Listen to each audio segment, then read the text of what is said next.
आणि मग आता थांबायचं नाही, बीज कुठं पडलं? त्या पहिल्या रिस्पॉन्स नंतर लोकांना कळलं की हे झाला, या वर्षीचा गेला, हल्ला करंडक वगैरे असं ते. आणि मग आपल्याला चित्रकला आवडते की नाटक आवडते नक्की, हा पेच कधी पडला तुला?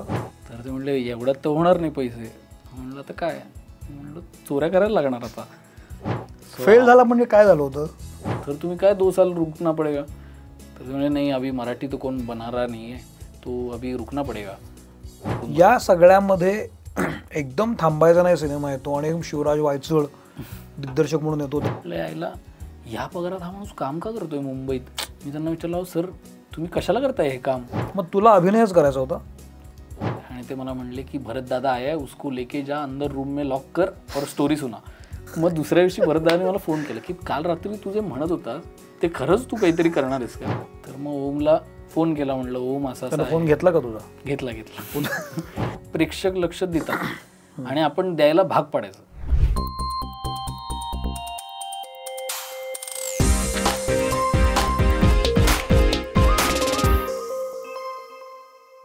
नमस्कार, मी सौमित्र पोटे, मित्रमणेमध्ये तुम्हा सगळ्यांचं स्वागत. आज आपल्यासोबत आहे शिवराज वायचळ. शिवराजची वेगळी ओळख करून द्यायची गरज नाही. आता सध्या सगळीकडे ज्या सिनेमाची चर्चा आहे, आता थांबायचं नाही, या सिनेमाचा दिग्दर्शक, लेखक आणि त्यामुळे सर्वांनाच तो माहिती झाला आहे.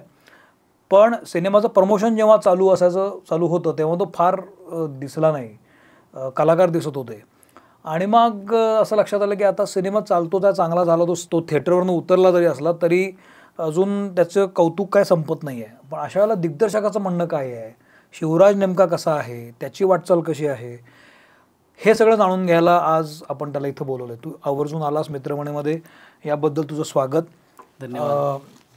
अश्मन पेबल्सतर्फे हा हँड पेंटेड दिवा जो तुला खूप आवडेल, तू नंतर जरूर पहा. अर्क ऑइल्स तर्फे ही एक छोटीशी भेट. ही पारंपरिक लाकडी घाण्यापासून बनवलेली तेल आहेत, कोल्ड प्रेस पद्धतीची आहेत आणि चांगली आहेत, कमी लागतात. आई खुश. आणि Netra instant mills, Netra foods तर्फे एक छोटीशी भेट. ह्याच्यामध्ये रेडी टू कुक आहेत ती आणि सगळी अप्रतिम आहे, त्याच्यामध्ये प्रिझर्वेटिव्ह नाही आहेत. हे पण तुला घाई गडबडीत सोबत घेऊन जाता येईल कुठेही. थँक्यू. आम्ही जनरली असं आधी गिफ्ट देऊन खुश करतो समोरच्या, आणि मग खुश झालो. हां, मग आता छान छान बोलायचं असतं. तर तुझं खूप कौतुक की तुझा पहिलाच सिनेमा होता दिग्दर्शक म्हणून, आता थांबायचं नाही, आणि तो खूपच छान, चांगल्या पद्धतीनं हाताळला गेला, लोकांना आवडला. तो फक्त मनोरंजक नाही आहे, तर तो अंजन पण घालतो डोळ्यामध्ये, तो काही सांगतो सुद्धा. हा एक भाग झाला. चित्रपट हा आजचा विषय नाही, अर्थात तो असेलच, पण शिवराज वायचळ एकदम कुठून आला दिग्दर्शक, असं जे 100 90 लोकांना वाटतं की अरे हा कुठं होता, हा तर नाटक करत होता, एकदम कुठं सिनेमा आला. तर शिवराज वायचळ नेमकं काय करत होता, त्याची वाटचाल नेमकी कशी आहे, त्याला आधीपासून असं काही करायचं होतं का, हे सगळे माझे बेसिक प्रश्न आहेत, ते आपण बोलत जाऊया. तर तुझी सुरुवातच मला अशी अनवट वाटते. कुठली तर अनेकांना माहीत नसेल, मगाशी मी शिवराजशी बोलत होतो, तर तुला ॲक्च्युली VFXमध्ये घुसायचं होतं, VFX डिझायनर व्हायचं होतं, पण फाईन आर्ट्समध्ये घुसलास तू. म्हणजे जिथं मुबलक पैसा मिळणार होता, जे फ्युचर होतं ते सोडून तू फाईन आर्ट्समध्ये घुसलास आणि मग तुझं शिक्षण पूर्ण केलंस. इथंच शिवराज काय आहे ते कळतं, म्हणजे त्याला नेमकं काय करायचं आहे आणि कशासाठी करायचं आहे. तर सुरुवात इथनंच करू. तो काळ काय होता आणि असा एकदम महत्त्वाचा डिसिजन कसा काय घेतलास? सो याचं कारण पण नाटक आणि सिनेमाच आहे की लहानपणापासून फिल्म्स आणि ॲनिमेटेड फिल्म्समध्ये मला फार म्हणजे आवडायचं बघायला, आणि मी चित्रकला लहानपणापासून आवडते म्हणून सतत चित्र काढ, इथे चित्र काढ. म्हणजे मी इतिहासाच्या पुस्तकात सगळ्या त्या फॉरेनच्या लोकांना, नेपोलियन आहे त्याला टोप्या काढ, गॉगल काढ वगैरे हे सगळं केलेलं आहे. सो अशा गोष्टी करता करता ते चित्रकला कुठेतरी अंगात होती. आणि आमची अख्खी फॅमिली फोटोग्राफर्सची असल्यामुळे, म्हणजे पुण्यातला कलासागर फोटो स्टुडिओ तो माझ्या आजोबांनी आणि त्यांच्या भावांनी चालू केला होता. सो सगळे फोटो कॅमेरा असं एक लहानपणापासून होता. आमचा स्टुडिओ होता, तिकडे अशा रंगवलेल्या बॅकग्राऊंड्स होत्या, ते काय चंद्र, तारे, खोटा वाघ वगैरे अशा सगळ्या गोष्टी होत्या, लागणाऱ्या प्रॉपर्टीज सगळ्या. सो एक असं कुठेतरी असं चित्र, रंग, फोटो याच्याशी खूप जवळचं नेहमीच रिलेशन होतं. मग झालं असं की मला खूप ॲनिमेशन आणि VFXचं खूप त्यावेळेला आणि फॅड आलं होतं पुण्यात, की सगळेजण एक असं 2-4 संस्था आल्या होत्या, त्यांनी सगळ्यांनी सांगितलं की ॲनिमेशन आता नेक्स्ट फ्युचर आहे आत्ता. सो मी पण त्या ह्याच्यानी गेलो की मला हे तर आवडतंच आणि मला VFX वगैरे तर शिकायचंच आहे. सो त्यामध्ये एक भाग असतो की मॅट पेंटिंग. म्हणजे ते जे सगळं बॅकग्राऊंड्स आपण बघतो फिल्ममधल्या ॲनिमेटेड फिल्म की डेप्थमध्ये काहीतरी काढलेलं आहे, हे दिसतंय, म्हणजे असे मोठे मोठे लँडस्केप्स आहेत, तर ते मला जरा फॅसिनेटिंग वाटायला लागलं की हे मी करू शकतो. सो मी एका त्या ह्याच्यात ॲडमिशन घेतली 10,000 रुपये देऊन, भांडून की मी 11वी-12वी सायन्स केलं होतं आणि आता पुढे काय वगैरे असं एक चाललं होतं की इंजिनिअरिंग करू का काय करू असं.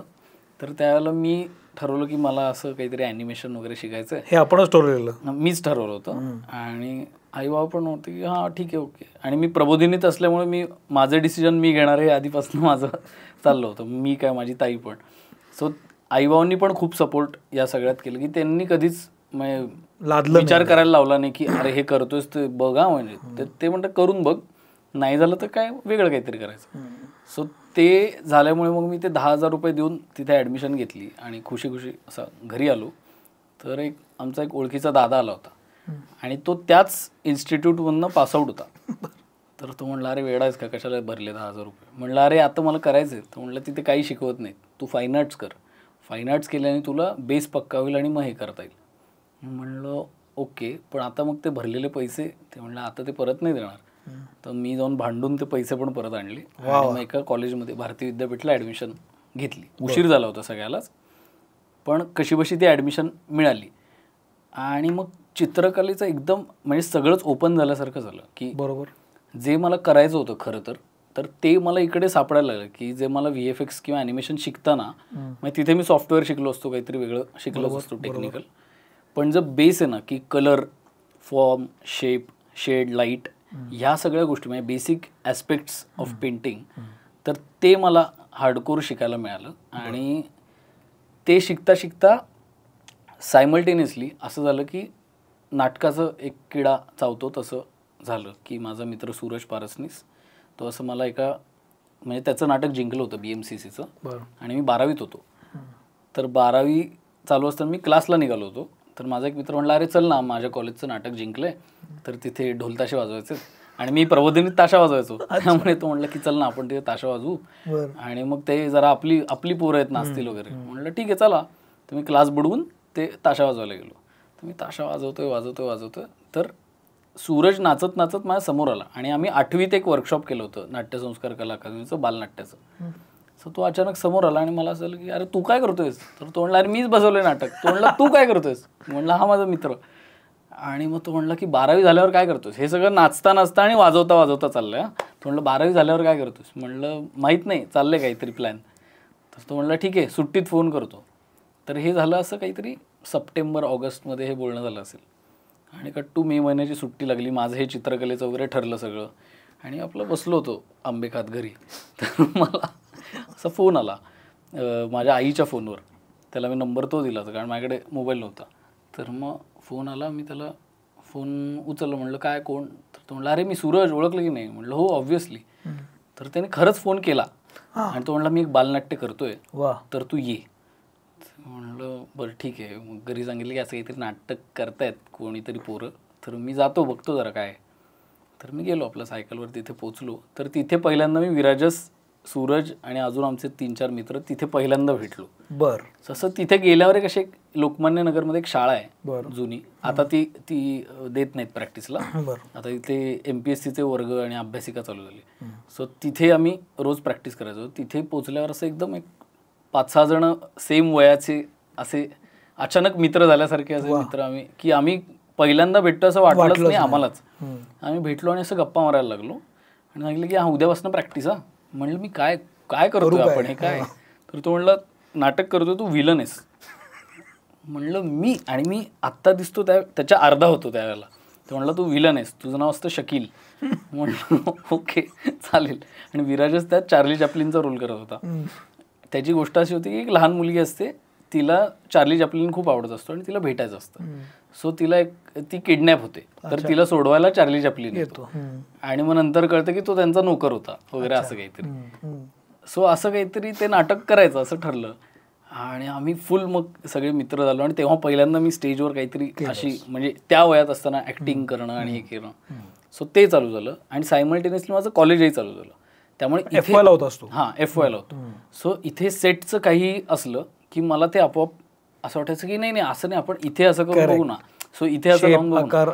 सो ते इतकं डोक्यात बसायला लागलं की कॉम्पोजिशन कसं पाहिजे, मग इथे असेल तर मग इथे काय पाहिजे. सो अशा गोष्टी हळूहळू दोन्ही कॉम्प्लिमेंट करत करत ते नाटक, त्याचा पहिला प्रयोग इतका फेल गेला म्हणजे भरलेलं थिएटर. आम्ही सगळ्या मित्रांना, घरच्यांना, सगळ्यांना बोललो, फुल म्हणजे खूप वाईट झालं प्रयोग. आणि सगळ्यांनी आम्हाला नंतर सांगितलं की नका करू हे नाटक. अरे कृपा करा आणि नाटक करू नका, हे नाटक नका करू, वेगळं करा तुम्ही काहीतरी, तुम्ही चांगलं करताय, फक्त वेगळं करा काहीतरी. फेल झाला म्हणजे काय झालं होतं? डायलॉग विसरले होते? डायलॉग नव्हते, सगळं झालं होतं, आमच्याकडून सगळं नीट झालं होतं, पण बघणाऱ्याला कुणाला मजाच येत नव्हती. म्हणजे कुणी हसतच नव्हतं. कॉमेडी बालनाट्य होतं आणि कोणीच हसेना. आम्हाला असं की हसत का नाही येत लोक. आणि आम्ही असं होतं की आपले कंटेम्पररी जी पोरं आहेत 12वी झालेली, त्यांना हे नाटक आवडलं पाहिजे, असं एक आमचा हट्ट होता बळच. तर मग त्यांना तर अजिबात नाही आवडलं आणि लहान मुलांनाही आवडे ना. आम्हाला असं आलं की आपण काय केलंय नक्की, कोणासाठी केलंय. तर मग नंतर आम्ही खूप विचार केला महिनाभर की आपण काय करून बसलो आणि असं तसं. पण म्हटलं थोडे चेंजेस करू वगैरे. आणि असं होतं की तिथे पहिल्यांदा असं झालं की आपण आपलं काय करतोय. म्हणजे आधीचं नाटक ते लिहिलेलं होतं, काहीतरी त्यात कोणीतरी लिहिलेलं, काहीतरी केलेलं. सो ते बसवलेला फॉर्मॅट होता. इथे पहिल्यांदा असं झालं की आमचा कस लागला की आता हे गणलंय ना, तर आता काहीतरी बनवायचं याचं. बरोबर. सो मग तेव्हा पूर्ण कस लावून, तेव्हा ते खरं एकमेकाला चॅलेंज करत ते पहिल्यांदा असं नाटक, मग आम्ही 1 महिन्याने प्रयोग जो केला तर तो बरा झाला. मग आम्हाला कॉन्फिडन्स आला की हां, आपण जे करतोय ते काहीतरी झालं. आणि त्या प्रयोगाला असे 8 वगैरे प्रेक्षक आले होते. सो तर त्या 8 लोकांना फार आवडलं. तर ते म्हणले की फार फार मस्त आहे वगैरे. तर आम्हाला एकदम असं जोश आला की हां, हे आपण करू शकतो. सो असं करत करत मग तिथनं. पण याच्यामध्ये तुझ्या घरी नाटकाची बॅकग्राऊंड कोणाला नाही? नाटकात एकांकिका कोणी केलं नाही? काहीच नाही. चित्रकलेची पण कोणाला नाही? चित्रकला फोटोग्राफी होती, पण चित्र पेंट ब्रश असं हातात घेऊन कॅनव्हास वगैरे नाही? एक हे होतं की आधीचे ब्लॅक अँड व्हाईट फोटोज ना ते रंगवायला लागायचे. म्हणजे की कलर करताना सो आमच्याकडे त्या इंकच्या बॉटल्स असायच्या, फोटो इंकच्या. सो ते कलर करण्यासाठी फक्त त्या बॅकग्राऊंड म्हणजे थोडी आउटलाईन करून त्याला थोडंसं कलर, तर थोडा कलर यायचा ब्लॅक अँड व्हाईट मध्ये. सो तसं तेवढंच होतं. पण मग आता हे तुम्ही 4 मित्र जमला आणि मग तुम्ही नाटक केलं वगैरे, पण आपल्याला तुला करायचं होतं चित्रकला, ती तुला आवडत होतं, शेप आणि कलर्स आणि आकार. आणि मग आपल्याला चित्रकला आवडते की नाटक आवडते नक्की, हा पेच कधी पडला तुला? खरं दोन्ही इतकं सोयीस्कररित्या चालू होतं की कॉलेज संपायचं 4-5 वाजेपर्यंत, तिथून मी नाटकाच्या प्रॅक्टिसला यायचो. बरोबर. आणि मी डायरेक्ट रात्री 8-8:30 नंतर घरी जायचो जेवायला. सो सकाळी जो 7-8 वाजता निघायचो डबा घेऊन, तो डायरेक्ट रात्री 8ला घरी परत. त्यामुळे माझं सगळं मॅनेज झालं होतं. त्यामुळे मग दोन्ही गोष्टींना मुबलक वेळ देता आला. आणि मग नंतर ते नाटक प्रमोट करायला काय करायला लागतं, म्हणजे आपल्याकडे तर पैसे नसतात, तर आपण ॲड कुठनं देणार. पेपर ॲड त्यावेळेला काहीतरी 1500 रुपयाला असायची, तर ते आम्हाला खूप जीवावर यायचं की 1500 रुपये कुठनं आणायचे आता. म्हणजे 1500 म्हणजे आम्ही विचार करायचो की म्हणजे आपले किती प्रेक्षक आले तर आपली एक ॲड सुटेल. सो असं आम्ही विचार करत करत मग आम्ही आयडिया केली. मग मी फोटोशॉप शिकलो त्यावेळेला बाबांकडून. तर मला असं की मी पॅम्फलेट डिझाईन करतो, तर कुठनं तरी पॅम्फलेट छापून आणू. असं पॅम्फलेटचा गठ्ठा छापला. मग मी विराजस आम्ही गाडीवर बसायचो, त्याची एक इलेक्ट्रिक गाडी होती. त्याला तो म्हणायचा की ही गाडी बघा, खूप आम्ही त्याला खूप चिडवायचो त्या इलेक्ट्रिक गाडीवर. यो बाईक ती जी होती ना, त्याच्यावर खूप चिडवायचं ही काय गाडी वगैरे. तर त्याच्यापेक्षा माझी सायकल चांगली.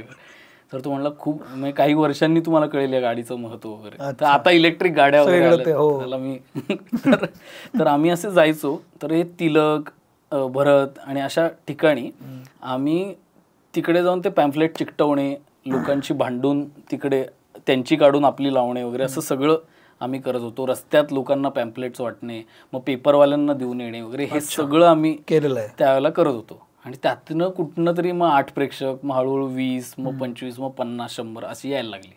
सो असं ते सगळंच चॅलेंज जिथे जिथे येत होतं ते आवडायला लागत होतं. म्हणजे त्या वेळेला तसं वाटायचं. म्हणजे चित्रकलेत पण जिथे असं वाटायचं की हे मला जमत नाही, तर तिथे जास्त मला मजा यायला लागायची. म्हणजे मला पोर्ट्रेट जमत नाही, तर मला तिथे जास्त मजा यायला लागली. वा. सो असं एक काहीतरी. तुझ्या सगळ्या या वाटचालीमध्ये पहिला महत्वाचा टप्पा होता तो उळागड्डी एकांकिकेचा. आजही शिवराज वायचळ कोण असं जर तुम्ही जेव्हा त्या एकांकिका विश्वात विचारलं जातं तेव्हा लोक उळागड्डीवाला असंच म्हणतात, कारण खूपच गाजली होती. मी ती पाहिली नाही पण मी त्याबद्दल खूप ऐकलंय. उळागड्डी मला फार वेळ त्यात घ्यायचं नाही आहे, पण उळागड्डी तुझ्यासाठी कसं महत्वाचं टर्निंग पॉईंट ठरलं हे मला हवंय. सो तोपर्यंत मी ते लास्ट इयरला केलं नाटक पुरुषोत्तमला, आणि आमच्या कॉलेजनी पुरुषोत्तम कधीच केलेलं नव्हतं, आणि ते फॉर्म्ससाठी थांबावं लागतं ना, 1-2 दिवस आधी वेटिंग आहे वगैरे वगैरे. सो आम्ही रात्रभर जाऊन तिथे बसलो होतो कलोपासकच्या ऑफिसच्या खाली की आम्हाला ते फॉर्म पाहिजे. तर तिथेही आमचा 3रा नंबर होता. तर मग कुठलं कॉलेज कॅन्सल झालं काही झालं तर मग यांना वेटिंग लिस्टवाल्यांना मिळतं असं होतं. सो आम्ही नंबर लावून ठेवला होता आणि आम्हाला फॉर्च्युनेटली मिळालं. पण तोपर्यंत मी बाहेरनं नाटक थिएटरॉन आम्ही संस्था काढली, त्यामधनं आम्ही नाटक करत होतो. सो एक नाटकाचा अनुभव होता. मला असं होतं की माझ्याकडे हे एकच वर्ष जेव्हा मला पुरुषोत्तम करता येणार आहे. बरोबर. आणि मी या सगळ्यांची हाईप पाहिली होती की सूरज पुरुषोत्तम जिंकला होता, अजून माझे 2-3 असे ओळखीचे झाले होते की ते पुरुषोत्तम जिंकले, पुरुषोत्तमचं नाटक आहे. असं ऑगस्ट चालू झाला की लोक सगळे पुरुषोत्तमची चर्चा करायला लागायचे. आणि तेव्हा मला असं व्हायचं की अरे हे काय आहे. म्हणजे मी फक्त त्यांच्या कॉलेजला चेअरिंग करायला, BMCC ला सूरज होता तर त्याला चेअरिंग करायला म्हणून जा वगैरे असं आम्ही करायचो. सो ते पहिल्यांदा मी करणार असं वेळ आली की अरे करायचंय, तर तेव्हा मग उळागड्डी करायचं ठरलं. की ती एक त्यावेळेला सूरजच्या बाबांनी ॲक्च्युली एक पेपरमध्ये एक असं आर्टिकल का काहीतरी न्यूज पाहिली होती की ते एक माणूस होता आणि त्याला पुरामध्ये एक उत्तराखंडला त्यावेळेला खूप ते लँडस्लाईड आणि हे झालं, तर पुरामध्ये एक लहान मुलगा सापडला आणि ते दोघं असे फिरत फिरत कुठेतरी एका बेस कॅम्पला पोहोचले, म्हणजे एका कुठल्या तरी रेस्क्यू कॅम्पला पोहोचले. अशी एक लहान मुलगा आणि तो माणूस, म्हणजे ते ओळखत नव्हते एकमेकांना आणि ते पोहोचले. सो ती गोष्ट सूरजने मला सांगितली की अरे हे काहीतरी एक इंटरेस्टिंग बाबांनी आज वाचलं वगैरे. आम्ही असं गप्पा मारायचो. तर मी म्हणलं मी ह्याचं नाटक करतो आता, कारण असं म्हणजे असं झालं की अरे हेच तर नाटक आहे असं झालं. करेक्ट. तर मग तिथे आम्ही मग स्टेजवर हे कसं करायचं. तर मला फ्रँकली स्टेजवर जास्त फिरायला आवडत नाही की खूप फिरून मग ट्रॅव्हल दाखवला, मग मॉन्टाजेसमध्ये काहीतरी दाखवलं असं. तर मला असं होतं की ते रिअलिस्टिक वाटण्यासाठी आपल्याला ते एका ठिकाणी त्यांना अडकवायला पाहिजे. सो नाटकात आम्ही असं इम्प्रोवाइज करता करता असं केलं की एक झाड आहे आणि पूर आम्ही तयार केला होता स्टेजवर. ते पाणी सतत वाहत असायचं. सो ते पाणी तयार केलं होतं आणि असं एक झाड होतं, त्या झाडावरती 2 माणसं अडकलीत. एक मोठा माणूस आहे 45 वर्षाचा आणि एक लहान मुलगी आहे अशी एक 7-8 वर्षाची, आणि दोघांना एकमेकांची भाषा समजत नाही. म्हणजे ती कन्नड आहे आणि हा माणूस मराठी आहे. आणि उळागड्डी हे नाव फार मजेशीर पडलं की मी मावशीकडे गेलो कर्नाटकात, रायचूरला. सो तिथे तिने मला सांगितलं की समोर जा आणि कांदे घेऊन ये. तर मी म्हणलं पण त्यांना कांदा कळेल का, मग काय म्हणायचं. ते म्हणजे उळागड्डी. आणि तेव्हा प्रोसेस चालू होती नाटकाची. मी 2 दिवस लग्नासाठी गेलो होतो एका बहिणीच्या. तर मला असं ते उळागड्डी हे ऐकलं म्हणालं नाटकाचं नावच उळागड्डी ठेवलं पाहिजे. आणि तोपर्यंत कांद्याचा आणि नाटकाचा काही संबंध नव्हता. तर मी माझ्या तो विप्र जो होता हेमंत, त्याला फोन केला, म्हणलं नाटकाचं नाव उळागड्डी असेल, म्हणून फोन कट केला. तर त्यालाही कळे ना की हे का असं बोलला असेल हा माणूस. मग मी गेल्यावर सांगितलं की असं असं मला आता कांदा घालायचा आहे नाटकात, तर काहीतरी करूया. मग मी इम्प्रोवाइज करता करता मग सापडलं की हां त्यांना एक कांदा सापडतो. म्हणजे ती गोष्ट अशी की ते दोघं 3 दिवस कसे सर्व्हाइव्ह करतात त्या झाडावर फक्त. सो त्यांना ते वाहत येणाऱ्या गोष्टींमध्ये कांदा सापडतो, तर ते कांद्यावरती ते 2 दिवस काढतात. अशी ती गोष्ट. आणि ते कांदा त्यांचा म्हणजे बॉन्डिंग पॉईंट आणि अशा यांनी ती गोष्ट होती.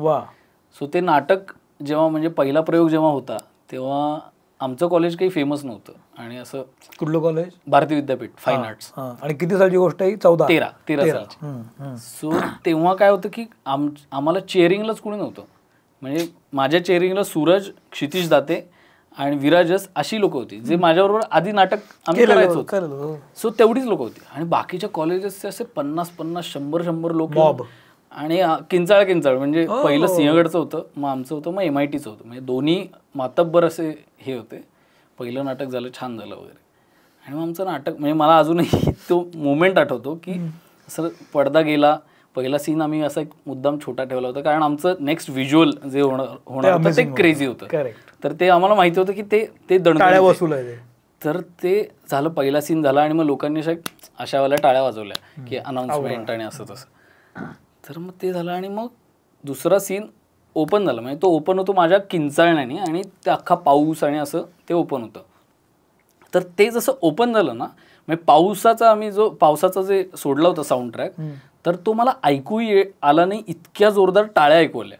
तो मला इतक्या म्हणजे असं मला स्वतःला असं लाट आल्यासारखं एक वाटतं ना स्टेजवर. तर ते असं झालं की हे काहीतरी क्रेझीच झालं. म्हणजे एवढं एक्सपेक्ट केलं नव्हतं मी. तर ते इतकं वर गेलं नाटक. तर तिथून मग ते नाटकाला काही सुटलंच. म्हणजे त्या पहिल्या रिस्पॉन्स नंतर लोकांना कळलं की हे झाला यावर्षीचा गेला हल्ला करंडक वगैरे असं. ते करंडक हल्ला अशी एक फ्रेज आहे. तर ते करंडक हल्ला तिथे मी बाहेर गेलो आणि मग लोक उचलून घेतायत, हे करतायत, हल्ला करंडक हलवला भाई वगैरे असं सगळं चालू झालं. म्हणलं काय झालं नक्की, प्रयोग चांगला झाला ना आणि असं. आणि मग तेव्हा पहिल्यांदा जाणवलं की हे किती पॉवर आहे ह्या म्हणजे पुरुषोत्तम आणि एकांकिका स्पर्धा आणि ह्याच्यात.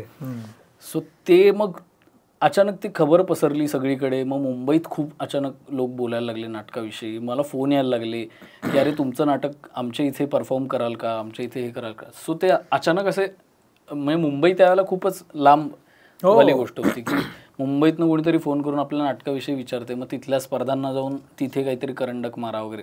सो त्यावर्षी मी, क्षितिश आणि साईनाथ आम्ही तिघं खूप घट्ट मित्र झालो. कारण आमच्या तिघांची नाटकं पहिलं दुसरं तिसरं असं प्रत्येक स्पर्धेमध्ये येत होती. सो आम्ही तिघंच सगळीकडे फिरतोय, सगळ्या एकांकिका स्पर्धांना आम्ही फिरतोय. सो त्यांनी कसं एक सगळे खूप लोक बघायला लागले. मग तेव्हा केदार शिंदे सर एकदा परीक्षक होते नगर करंडकला. केदार शिंदे आणि सुजय डहाके असे दोघं जण, जे कॉन्झिक्युटिव्ह ज्या मी 2 फिल्म केल्या त्याचे दोन्हीचे दिग्दर्शक. सो केदार सरांनी मला लगेच एका फिल्मसाठी विचारलं. मग ते एक पोरगी गाणं ज्यात आहे चट्टू, तर त्यामध्ये मी ते काम केलं. असं तिथून तुला ते सगळं म्हणजे ते उळागड्डीमुळे असं अचानक स्फोट झाल्यासारखं झालं की एक नाट्य क्षेत्रात पण आणि असं एक फिल्म्समध्ये पण की अरे काहीतरी एक वेगळंच आणलंय, मग त्याच्यावर फिल्म पण करूया. आणि असं एक ते अभिजित सरांनी ती फिल्म पण हे केली. सो असं सगळं त्या उळागड्डीनी ओपन केलं माझ्यासाठी दार. तू मगाशी बोलता बोलता बोललास की नेपथ्य दुसरा सीन जो आहे त्याच्यात टाळ्या पडणार होत्या आणि टाळ्यांची लाट आली. तर असं नेपथ्य काय होतं ते आणि त्याच्या मागचा काय किस्सा आहे तो सगळा? सो ते आम्ही एक झाड बनवलं होतं आणि झाड 2 फांद्या अशा आणि समोर एक पट्टा तयार केला होता मेटल आणि त्याच्यावर एक कापड होतं. सो ते तयार होण्यासाठी पण खूप गोष्टी करायला लागल्या की म्हणजे ते सेटमध्ये असं होतं की ते झाड आणि ते पाणी सतत फ्लोईंग हवं होतं. सो 4 जण आमच्या टीममधले पूर्ण वेळ आडवं पडून हे आणि पायानी हे असं सिरीजमध्ये करायचे. सो त्यामुळे ते पाणी वाहताना सतत दिसत राहायचं. एक जण कचरा घेऊन असं वाहतो कचरा असं दाखवायला हे करायचं. सो हे सगळं तयार करण्यासाठी जेव्हा मी कॉलेजमध्ये फॉर्म मिळाला, नाटक करूया, आम्ही प्रॅक्टिस चालू केली, तर असं होतं आमचं बजेट नव्हतं, आमच्याकडे काहीच पैसे नव्हते. मग असं झालं की आता काय करायचं. तुम्ही घर कॉलेजनं दिले ना पैसे, कॉलेज देत नाही ते फायनलला गेल्यावर. मग आम्हाला कारण त्यांच्यासाठी पण नवीनच होतं नाही की असं कॉलेजकडनं एक नाटकासाठी बजेट काढायचं असतं, त्यातून फाईन आर्ट कॉलेज, त्यामुळे आधीच तिथे वांदे. तर त्यामुळे असं होतं की मग मी घरनं 2,000 रुपये उधारी घेतली. म्हणलं मी देतो, काही झालं पुढे की. मग 2,000 रुपये घेऊन आलो ना, टीमसमोर ठेवलं. म्हटलं हे 2,000 रुपये आपलं बजेट आहे, तर काय करायचं आता. सेटबीट तर आपल्याला झाडबीट बनवायचं आहे, त्याच्यावर 2 माणसं बसणार आणि मी लहान मुलं नाही आहेत ॲक्च्युअली मोठी आहेत. तर म्हटलं आता काय करायचं. तर ते म्हणले एवढ्यात तर होणार नाही पैसे. म्हणलं आता काय, म्हणलं चोऱ्या करायला लागणार आता. तर मग आमच्या शेजारी एक फिजिकल एज्युकेशनचं कॉलेज होतं, तर त्यांनी जिमचं सामान आणि असं काही की लोखंडी रॉड्स वगैरे आणून ठेवले होते आणि आम्हाला लोखंडच हवं होतं. आणि आमच्या कॅन्टीनजवळ एक अशी ढकलायची गाडी होती कचऱ्याची, तर तीही बघून ठेवली होती. कारण ते झाड एवढं जड झालं तर ते हलवणार कसं, त्याला चाकं पाहिजेत. सो मग सगळे फाईन आर्ट्सवाले ना, त्यामुळे सगळ्यांची डोकी जोरदार चालायची या बाबतीत. तर मग म्हणलं एक दिवशी रात्री थांबूया प्रॅक्टिसला आणि मग रात्र गाजवूया गनिमी कावा. तर मग आम्ही रात्री सगळं झालं, मग आम्ही 4-5 जण गेले सगळे आणि तिथनं लोखंड उचल, सगळे फ्लेक्स बिक्स लावलेले होते, ते फ्लेक्स फाडून त्याचं लोखंड आण. तर लोकांनी लोखंड म्हणून जे लोखंडी दिसेल सगळं घेऊन आलेले, म्हणजे काहीही मटेरियल होतं रात्री. मग आम्ही 1 वाजता असं आलं की हे काय काय आणलंय. आता मग ठीक आहे, आता हे सगळं स्टोअर करू उद्या सकाळी. दुसऱ्या दिवशी आम्ही ती जी कॅन्टीनमधली ती गाडी पण आणली आणि ती रात्रीत कापली, कारण ती कुणाला कळू नये की आपण ढापले हे. आणि ती कुणी वापरायचं नाही, पण कळायचं की कॅन्टीनची गाडी. तर ते आम्ही आणलं होतं, ते ढापून पटपट कापून त्याचे वरचा भाग सपाट, आणि आता ती फक्त एक स्ट्रेचर सारखं राहिलं होतं. सो आम्ही मग त्याच्यावर झाड लावून टाकलं, दुसऱ्या दिवशी लावलं, आणि मग त्याच्यावर झाड बीड तयार केलं, आणि दुसऱ्या दिवशी झाड रेडी झालं. म्हटलं वा काय झाड आहे, मग आता लावू फांद्या. म्हटलं फांद्या लोखंडी नाही करू शकत, फांद्या तर फांद्या लागतील. तर हां, आता मग फांद्या आणूया. मग लोक झाडाच्या फांद्या कापतायत, हे करतात, तर फांद्या घेऊन आलं. फांद्या टाकून दोन्ही याच्यात प्रयोग झाला. पहिला प्रयोग झाला कडकडीत, दुसरा प्रयोग झाला कडकडीत, आणि मग 3-4 प्रयोग झाल्यानंतर मी ज्या फांदीवर बसतो ती फांदी कटाक की अशी तुटली डायरेक्ट चालू प्रयोगाच्या 5व्या मिनिटाला. जिथे नाटक चालू होणार तिथेच ती फांदी तुटली, आणि फक्त एक एवढूसा तुकडा असा राहिला होता. त्या तुकड्यावर बसत मी स्पायडरमॅन सारखा अख्खा प्रयोग केला. काय बोलतोस? हो, आणि ते टोचलं बिचलं, रक्त आलं, सगळं झालं. आणि मग मी प्रयोगानंतर असं फ्रस्ट्रेट झालो. म्हटलं फांदी तुटू कशी शकते? ते म्हटलं अरे फांदी आहे ती वाळणार, तुटणार. म्हटलं चायला आता मी आपलं निसर्ग ज्ञान कसं काय मिळतं हे आम्हाला या नाटकाने शिकवलं. किंवा आम्ही असा विचार केला की आता कुठली फांदी आणूया जी तुटणारच नाही. मग आम्ही खूप शोधलं तर एक पेरूचं झाड सापडलं. तेव्हा मला कळलं की पेरूच्या फांद्या तुटत नाहीत. सो आम्ही पेरूची फांदी कापून ती टाकली. ती अजूनही आहे माझ्या घरी. काय बोलतोस? ती अजूनही तुटलेली नाही. ते पेरूचं जे लाकूड आहे ते तसंच्या तसं आहे. सो ती फांदी टाकली की त्याने आमचं आयुष्य सॉर्ट झालं. मग त्या फांदीवर प्रयोग, मग जी फांदी तुटायची ती पेरू यायचं नाही ते. सो असं करत तो सेट फायनली तयार झाला. एकांकितून पेरू पाहिजे होतं कांदा. तुझ्या दृष्टीनं हे नाटक उळागड्डी किंवा कॉलेज तरी एकांकिका तुझ्यामध्ये फरक पाडणाऱ्या कशा महत्वाच्या ठरल्या? तुझ्यामध्ये काय बदल झाला त्याच्यामुळे? काय नवीन गोष्टी कळल्या? नवीन गोष्ट एकच कळली की जेव्हा तुम्हाला असं काहीतरी मिळतं ना, की मोठं काहीतरी प्राईज किंवा काहीतरी, तर तेव्हा अचानक तुमचं महत्त्व लोकांना कळतं. म्हणजे बक्षिसाचं महत्त्व काय हे त्या नाटकामुळे मला कळलं. की तोपर्यंत तुम्ही मरमर काम करत असता, म्हणजे खूप तुम्ही रात्र जागून नाटक करताय, नाटकाला प्रेक्षक आणण्यासाठी तडफडताय, तुम्हाला कोण ओळखत नाही, काही नाही, तुम्ही कसे आणणार प्रेक्षक, हा सगळा झगडा चालू असताना जेव्हा काहीतरी मिळतं. मी आता हे अगदी मी कॉलेज लेवलचं सांगतो की तेव्हा जेव्हा ते एक नाटक असं काहीतरी मिळतं आणि त्याला जेव्हा बक्षिसं मिळायला लागतात तेव्हा मग लोक येऊन ते बघणार, जास्त लोक येऊन बघायला लागतात. म्हणजे अजूनही कमर्शियल नाटकाच्या ॲड्समध्ये पण बक्षिसाचं टाकतात, म्हणजे झी गौरव मिळालंय, मटा सन्मान मिळालंय, ते त्यासाठीच की त्यांनी जास्त लोक अचानक म्हणजे त्यांचे डोळे, त्याला एक लोकमान्यता, हा की एक मान्यता येते की अरे हे भारी असणार, हे भारी असणार.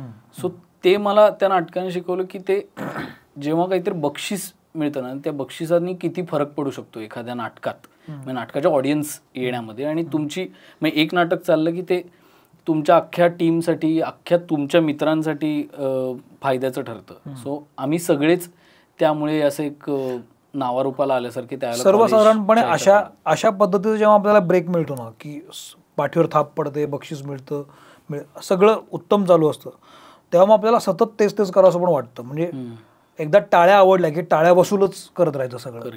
एकदा हासे मिळाले की मग हासे मिळवण्यासाठीच सगळं करत राहायचं. हा ट्रॅप असतो एका कलाकारासाठी म्हण किंवा एका निर्मितीसाठीचा. त्या ट्रॅपमध्ये तू कधी अडकलेला मला दिसला नाहीस, असं कसं काय? सो ते अगेन ते त्या मित्रांमुळे हे सगळं झालं की सूरज, विराजस म्हणजे नावं सारखी येतील त्यासाठीच की आम्ही एकमेकांना तसं ट्रेन करत गेलो की कितीही काही आपण उद्या ऑस्कर जरी मिळवला किंवा काय कुठलं असं म्हणजे जगातलं काहीतरी भारीतलंच मिळालं, पण तरीही आपण कुठनं सुरुवात केली आहे हे आपल्याला माहीत पाहिजे.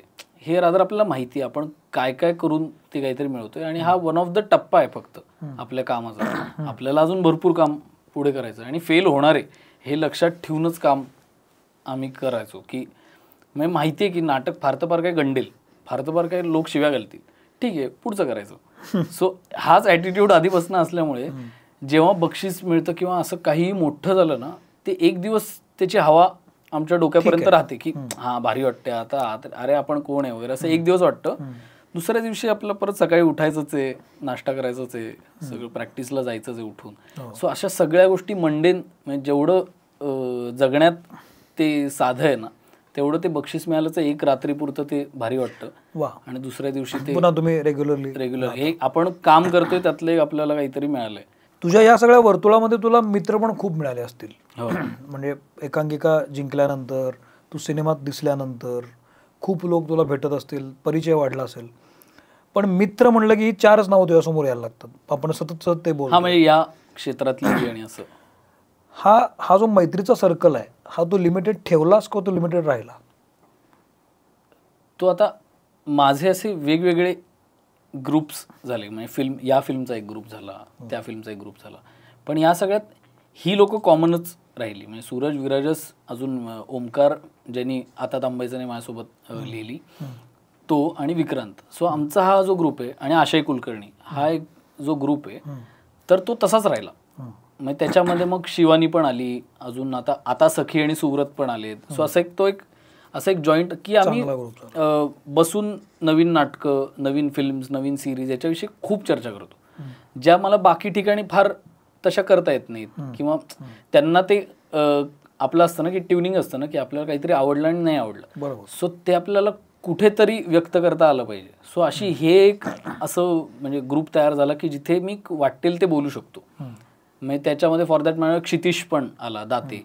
सो असे भरपूर लोक असे अधूनमधून भेटतात आणि आम्ही काय आवडलं आणि काय नाही आवडत आत्ता ह्याच्याविषयी आम्ही कंटिन्युअसली बोलत असतो की म्हणजे हे आपल्याला नाही करायचंय. म्हणजे आता मधला एक काळ होता की फिल्म्स फार वाईट ऑफर केल्या जात होत्या. म्हणजे त्यामुळे मी ॲक्टिंगपासून थोडा म्हणजे फिल्म ॲक्टिंगपासून थोडा लांब पळालो की फार डेंजर फिल्म्स ऑफर होत होत्या. कुठल्या ह्या अगबे अरेच्या नंतर? त्याच्यानंतर नाही, 2000 म्हणजे सिरियल झाली बनमस्का त्याच्यानंतर तर खूप असं विचित्र फिल्म्स येत होत्या की असं काहीतरी म्हणजे काहीतरी मारामाऱ्या करणारा. मी म्हणलं मी कुठल्या अँगलनी मारामारी, मी कुणाला मारू असं व्हायला लागलं. आणि असं कुठल्या तरी फिल्मवरून इन्स्पायर्ड आपल्याला कळतं ना स्टोरी वाचल्यावर की अरे हे तर त्या इंग्लिश पिक्चरसारखं आहे किंवा हे तर त्या तेलुगू पिक्चरसारखं आहे. सो असं ते गपचूप ढापून बनवलेल्या काही स्क्रिप्ट्स होत्या. सो असं व्हायला लागलं की अरे काय बनवतायत लोक आणि का असं करतायत. आणि त्यावेळेला आपण सायमल्टेनियसली बघत होतो की उमेश कुलकर्णी काय काम करतायत, नागराज मंजुळे काय करतायत आणि असे ग्रेट फिल्म्स येत होत्या सायमल्टेनियसली. आणि त्या ह्याच्यात असं होतं की ह्यांच्यासारखं काम का नाही करता येते आपल्याला. म्हणजे आपल्याला कोण ऑफर करणार असा रोल किंवा आपल्याला कोण अशी स्क्रिप्ट आणून देईल काम करायला. सो मग ते अल्टिमेटली आलं जसं आपण नाटकात केलं की आपल्याला कोणी देणार नाही तर आपणच करा. सो म्हणून मग ती एक सवय लावून घेतली की आपापलं आपण करायचं. पण तू जितका प्रकाशात उळागड्डीमुळे आलास, त्यानंतर त्या अगबे अरेच्यामुळे आलास, सिरियलमुळे एकदा आला, त्यानंतर कामातून काम मिळून जसं माणूस पुढे जात जातो, जसं अगदी सकारात्मक दृष्टीने म्हणतोय मी, क्षितिश त्याला एक काम आलं, त्यातनं दुसरं आलं, त्यानं तिसरं आलं, तो आता दिसतोच आहे चांगल्या अर्थानं. पुन्हा त्याला नाटक पण आलं आणि तो चांगलं करतोय काम. असं तुझ्या बाबतीत झालं असं नाही? मला असं वाटतं की हा मुलगा दिसतो पण एकदम पुन्हा हा नाटक करतोय, आपापलं हवं ते करतोय काम, हा पुन्हा मेनस्ट्रीम मध्ये दिसतोय की नाही तर नाही दिसत आहे. असं तुझ्या बाबतीत का झालं? तुला असं वाटलं नाही की आपण एकात्मिक कामातनं काम मेनस्ट्रीम मध्ये जावं? सो मी एक होतं की मी कधीच स्वतःला असं हिरो म्हणून विचार केला नाही की मी हिरो आहे एखाद्या फिल्मचा किंवा असं मी स्वतः विचार करत नव्हतो. त्यामुळे मला ह्या गोष्टीचं काही वाईटच वाटेना. आणि मला रमायला होत होतं की नाटकांमध्ये म्हणजे सिरियल झाल्यानंतर एक वर्षभराने असं झालं की आता नाटक पाहिजे. म्हणजे असं हे होतंय, हात शिवशिवत आहेत की एक वर्ष मला काही करता नाही आलं. आणि नशिबाने की आमचे डिरेक्टर विनोद लवेकर होते, त्यामुळे ती प्रोसेस अख्खी नाटकासारखीच त्यांनी ठेवली. सो ते झाल्यावर आणि तो माणूस स्वतः इतका नाटकाचा म्हणजे प्रेम करतो नाटकावरती की तो आम्हाला नवीन नवीन नाटकं सुचव, हे सुचव, गोष्टी सुचव असं करायचा. सो ते करता करता मला नाटकामध्ये जास्त मजा वाटायला लागली, कारण ते माझं शिकायचं वय म्हणूनच मी बघत होतो. आणि फिल्म्स तर साईड बाय साईड होतच होत्या की अनफॉर्च्युनेटली की त्या काय चालल्या नाहीत आणि किंवा हव्या तशा त्याचं वर्ड ऑफ माउथ झालं नाही. किंवा वेडिंगचा सिनेमा फिल्म केली होती, त्याच्यानंतर विकून टाक नावाची फिल्म केली पण ती रिलीज झाली आणि हे आपलं काय कोविड आलं आणि असं. सो अशा इंटरेस्टिंग काही प्रोजेक्ट्स केले, पण ते काय म्हणता येईल असं ते सक्सेस आहे असं मला काही म्हणजे त्याचं काही असं वाटलं नाही की आपलं पण असं व्हायला पाहिजे होतं रे, असं मला समहाऊ ते फिलिंग अजूनही नाही आहे. म्हणजे अजूनही आत्ता मला असं वाटतं की मला ठीक आहे नाही ओळखलं 4 लोकांनी काय हरकत आहे, पण माझं काम त्यांना कुठेतरी माहिती आहे की यांनी ही फिल्म बनवली किंवा यांनी या सिरियलमध्ये काम केलं, यांनी या नाटकात काम केलं. सो ते माझ्यासाठी तेवढं ओके. मला असं की ऑडियन्स आला पाहिजे, मी जे करतोय त्याला ऑडियन्स आला पाहिजे काही करून. सो तिकडे या सगळ्या नाटकाच्या पार्श्वभूमीवर तू व्यावसायिक नाटकं जी ह्याच्यावर चालतात म्हणजे मुंबई पुण्यामध्ये होतात आणि कोल्हापूरमध्ये, ती कुठली केलीस? एकच केलं, भरत सरांबरोबरच केदार शिंदेंनी डिरेक्ट केलं होतं, ढॅन्टडॅन नावाचं. अच्छा, त्यात होतं, त्यात मी होतो ढॅन्टडॅन. सो ते अगेन त्या उळागड्डीनंतरच म्हणजे फिल्म झाली आणि फिल्म झाल्या झाल्या ते नाटक त्यांनी मला व्हॅनिटीत बोलवून ऑफर केलं. मग त्यानंतर व्यावसायिक नाटक कर असं वाटलं नाही? काय कुठलं म्हणजे असं आलंच नाही? हां आली 1-2, पण ते वेळ काही जुळली नाही आणि मग त्यावेळेला काहीतरी मी करत होतो नाटक आणि किंवा सिनेमा. मग तुला अभिनयच करायचा होता? नाही, असं काही सिनेमामध्ये ठरवलं नव्हतं. सिनेमामध्ये मला इच्छा होती की डिरेक्ट करावं आपण काहीतरी, कारण कुठेतरी असं वाटत होतं. एक गोष्ट मला सुचली होती शॉर्ट फिल्मची आणि ती खूप वर्ष माझ्या डोक्यात होती आणि ती फायनली लॉकडाऊनमध्ये मी बनवली. अर्जुन नावाची शॉर्ट फिल्म आहे. सो ते होतं की हे मला करून बघायचं आहे की काय होईल, फार तर फार की वर्क नाही होणार. सो तेवढंच तेच लॉजिक ठेवून, पण मला गोष्ट वाटत होती की ह्यात काहीतरी आहे या गोष्टीत, म्हणजे व्हिज्युअल व्हॅल्यू आहे. कारण मला कुठलीही गोष्ट सुचते किंवा नाटक काही काम करायचं असेल, पहिलं मी चित्र काढून ठेवतो त्याचं की मला हे असं दिसते असं दिसते. म्हणजे स्टोरी बोर्डची काय फार गरज लागत नाही, दिसतो स्टोरी बोर्ड. सो ते झाल्यामुळे मला असं वाटायला लागलं की ओके, हे अचीव्ह करण्यासाठी मला काय काय करायला लागेल, की मला हे चित्र ह्या चित्रात जसं मला दिसतंय ते करण्यासाठी मला काय काय करायला लागेल. सो ती उलटी प्रोसेस करून बघितली त्या शॉर्ट फिल्मला आणि नशिबाने ते सगळं इतकं छान जुळून आलं आणि ती शॉर्ट फिल्मही झाली, चांगले त्याला अवॉर्ड्स मिळाले आणि मग वेगळा कॉन्फिडन्स आला, डिरेक्शनचा प्रवास. पण मग या सगळ्या नाटक करत असताना, तुला हवं ते करत असताना चित्रकला कुठे होती? आणि दुसरा प्रश्न, चरितार्थ कसा चालत होता? सो चरितार्थ असं सिरियलने चांगला हे करून ठेवला होता सोय.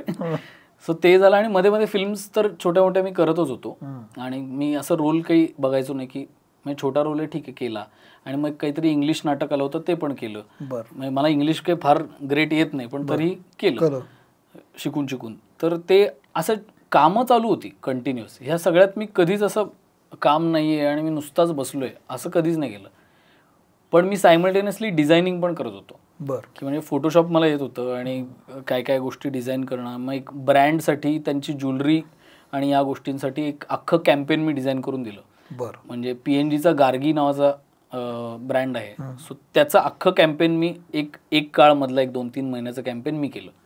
सो अशा छोट्या छोट्या गोष्टी मी करत होतो, कारण हे मला ट्राय करून बघायचं होतं, कारण मी कधी कॅम्पेन केलं नव्हतं. सो मग ते मी करून पाहिलं. सो अशा गोष्टी सायमल्टेनियस कुठेतरी डबिंगच करत होतो. पडेल ते काम, मिळेल ते आणि आवडेल ते, मिळेल ते पण नाही, आवडेल ते, वा ते आवडेल. म्हणजे असं वाटलं ना की ह्यानी मला काहीतरी प्रॉब्लेम होणार आहे काम करताना, म्हणजे मला स्वतःला चॅलेंजिंग जाणार आहे, तरच मी काहीतरी करून. या सगळ्यामध्ये एकदम थांबायचा नाही सिनेमा येतो आणि शिवराज वायचळ दिग्दर्शक म्हणून येतो, त्याच्यामध्ये इतके सगळे मोठे मोठे कलाकार दिसायला लागतात. हे कसं जुळून आलं? एका रात्रीत सगळं जुळलं? नाही, 1 वर्षाच्या 365 रात्रींमधून ते झालं. म्हणजे मी एक फिल्म म्हणजे शॉर्ट फिल्म झाली, मग त्याला फिल्मफेअर अवॉर्ड मिळाला की म्हणजे बेस्ट फिल्म आणि बेस्ट ॲक्टर त्या लहान मुलाला. सो मला इंस्टाग्रामवर तुषार हिरानंदानी नावाने एक मेसेज आला इंस्टाग्रामवर की hi this is Tushar Hiranandani, me director आहे सांडकी आख, मी आत्ता फिल्म बनवतो एक नवीन, तर मला त्यासाठी तुझ्याशी बोलायचं आहे. सो मला असं झालं की अरे इन्स्टावर मेसेज का केला आहे यांनी, म्हणून मी माझा नंबर लगेच पाठवला. त्यांचा लगेच फोन आला. ते म्हणले तू किधर रहता है? मी म्हणलं पुणे. ते म्हणले आ सकता है मुंबई? म्हणलं येतो. तर मी असंच गेलो होतो की मला माहिती नव्हती की कशासाठी बोलत आहेत.